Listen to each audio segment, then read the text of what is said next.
Share ko lang kung magkano ang oranges dito kasi season ngayon dito sa Pakistan kaya mura. Ang ang per dozen, depende kung ano yung gusto mong bibilihin, meron din mahal, meron din mura. Pero itong binili ng asawa ko 2 to 3 days ago nung nagpadala ng ano monthly budget namin, yung bayaw ko sa Germany.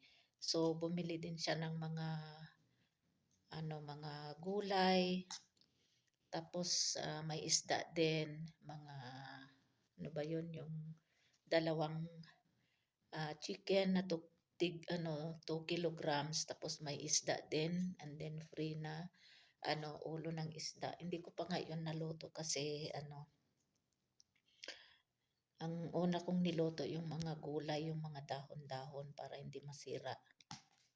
So, ito yung binili niya na prutas. Two dozens ng oranges. Matamis, matamis din ito. 2 dozens yung binili niya. Ito na lang natira, 12 pieces. Ang per dozen, itong binili niya ay 150 rupees. So, pag i-convert mo sa peso, nasa 30 pesos itong 12 pieces.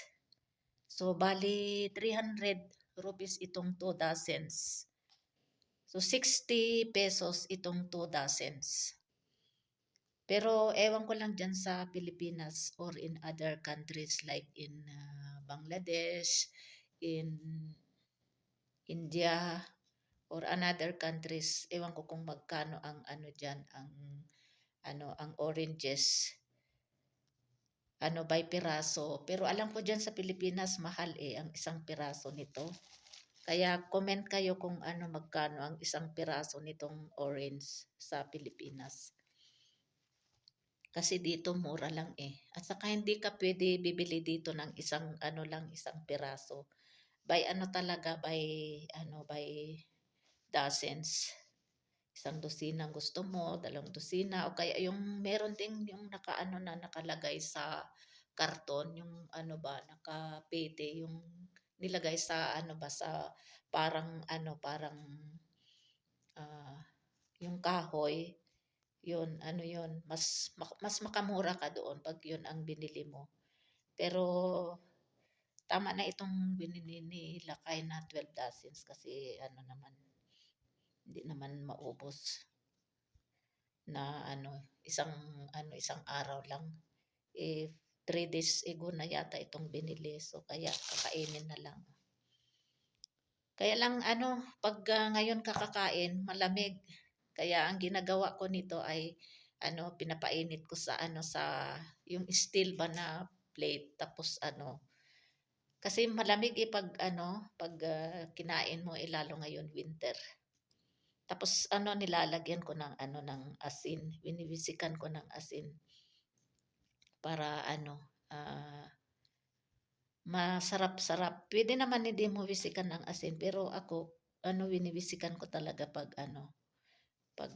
nagkumakain ako nito, itong oranges o kaya yung mga guavas, yun, nilalagyan ko ng asin. Pero matamis ito, matamis na orange. Meron ding sobrang sobrang asim na mga oranges. Meron ding sobrang tamis. Pero ito katamtaman lang yung tamis niya. Yung aking biyenan na babae, gustong-gusto niya yung maasim na oranges. Paborito niya itong orange. Kaya lang namatay na yung aking biyenan 5 years ago. Kaya naalala ko yung biyenan ko pag bumibili ng oranges asawa ko. Ang takaw niya sa oranges, lalo na pag maasim. Pero masarap ito, maganda ito pag may yung may BP ka. This is vitamin C itong oranges. Ayan, dito ko nilagay sa stainless na plate. Pinapainit ko ng konti kasi malamig. Nangingilo yung aking ngipin. So, ibaliktad ko para ano, hindi masyado malamig pag ano kinain. Masarap din ito ano, gawing orange. Kaya lang hindi ako gumawa. Nakatamad din kasi mag-bake. Ang gamit ko sa pag-bake ay yung ano, yung nick oven ko na ano, yung may malaking kaserola tapos nilagyan ko ng buhangin. So ito medyo ano na, medyo mainit na konti. So lagyan ko ng asin, bisikan ko ng asin. Ayan. Asin.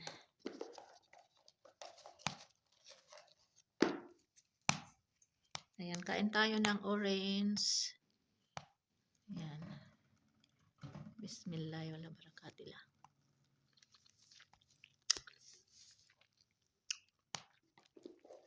Matamis.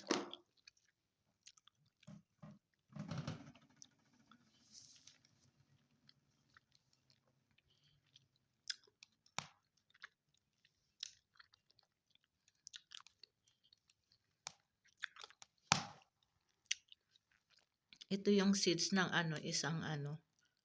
1, 2, 3, 4 nahulog yung isa, 5. Yan.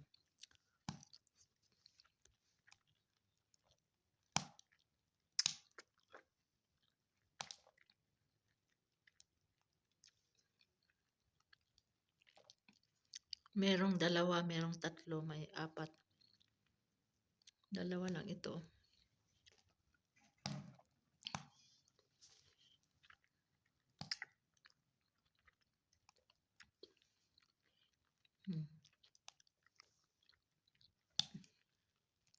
Tatlo.